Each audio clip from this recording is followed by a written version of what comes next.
જય કોળી સમાજ. હું સ્વર્ગસ્થ ઘનશ્યામભાઈની દીકરી.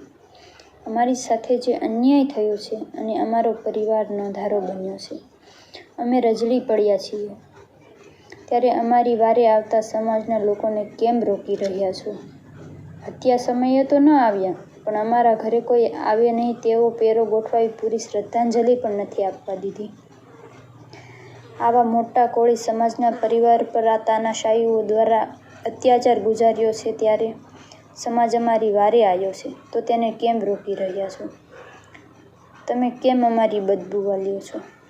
મારી હાથ જોડીને પ્રાર્થના છે કે અમને ન્યાય અપાવવા. અમારા મકાન પડી ગયા છે, મકાન કરી દેવામાં અમારો સમાજ આવે છે તો તમે કેમ એને રોકી રહ્યા છો? મારી તમને એક જ પ્રાર્થના છે કે આવો નહીં તો કાંઈ નહીં, પણ આવે છે એને શું કામ રોકો છો? જય કોળી સમાજ, જય વેલનાથ, જય માંધાતા.